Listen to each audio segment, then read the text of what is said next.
Oh God was released in 1977 and directed by Carl Reiner, based on a book by Avery Corman. It stars George Burns, John Denver, and Teri Garr. John Denver was at the peak of his musical career at this time, having released multiple albums to wide acclaim. In this movie, he plays Jerry Landers, an assistant manager at a grocery store. His wife Bobby is played by Teri Garr, who once joked that she frequently played the wife or girlfriend of a character believed to be losing his sanity. One night, while sorting through the mail, Jerry reads a letter that says God grants you an interview, along with the date, time, and location. Thinking it's a joke, he throws the letter away, but it keeps reappearing. Out of curiosity, Jerry leaves work to go to the meeting. The only thing waiting for him in this room is a chair, small table, and an intercom. Someone claiming to be God speaks with Jerry, telling him he'd like Jerry to spread his word.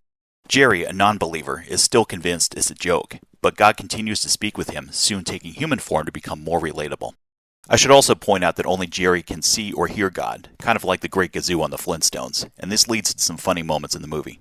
God is played by George Burns, who was going through a career resurgence at the age of 80. He had been in show business since vaudeville, working in movies and television as half of Burns and Allen, and had gained attention for his work in The Sunshine Boys 2 years earlier. Jerry starts to believe in his mission, and reaches out to the Los Angeles Times, but is dismissed. Jerry persists and starts to catch the attention of the media. Eventually, he gains national exposure by appearing on The Dinah Shore Show. I should point out to the younger viewers that Dinah Shore was a popular daytime talk show host at the time. Jerry's actions have consequences on his personal life. His regional supervisor tries pressuring him to tone it down, his wife doubts him, and his children are embarrassed to be seen with him.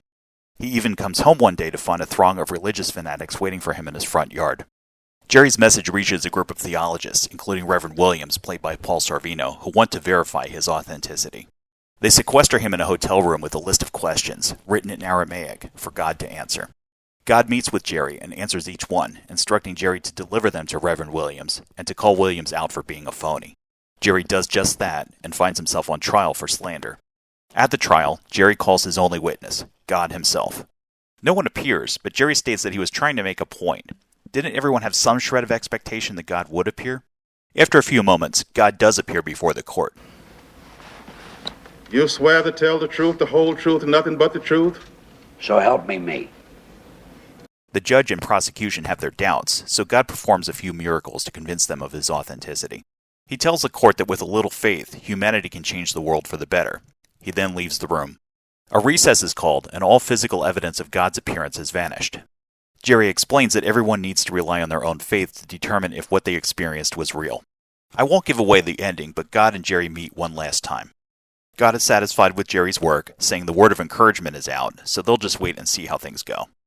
Some may take exception to the way God is portrayed in this movie. This version of God claims not to know the future and admits to making mistakes. For example, he says tobacco was a mistake, and that he made avocado pits too big. There's also a scene where he alludes to all belief systems being the same. However, one of the underlying themes is that sometimes you need a little faith. Near the end of the movie, God says, if you find it hard to believe in me, then maybe it would help you to know that I believe in you. Keep your eyes open for the following. This movie is definitely a product of the 70s. Jerry drives an AMC Pacer, and check out the outfit that woman is wearing in the background. The grocery store features a tic-tac tree and an S&H green stamp machine. The decor in Jerry's house hasn't aged well, and there's a reference to $11 being an outrageous price for a steak. There are also some notable supporting actors to spot. William Daniels' career dates back to the 1950s, but it hit its stride in the 80s and 90s on shows such as St. Elsewhere and Boy Meets World. He was also the voice of Kid on Knight Rider. David Ogden Steyer's most famous character has to be Major Winchester on MASH. In addition to various other roles, he also went on to voice several Disney characters.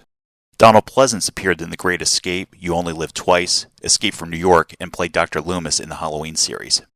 In addition to his acting credits, Carl Reiner wrote with Sid Caesar and Mel Brooks and created The Dick Van Dyke Show.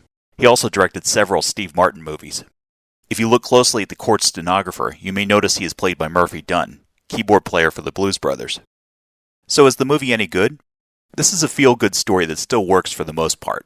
Although it might seem dated, it's funny and endearing where it needs to be, and has a good underlying message. I'll give it a 7.5 out of 10. Thanks for watching my video. If you'd like to see more content like this, hit like, subscribe, and ring the bell. To access my retro t-shirt store, check the links in the description. Thanks for all your support.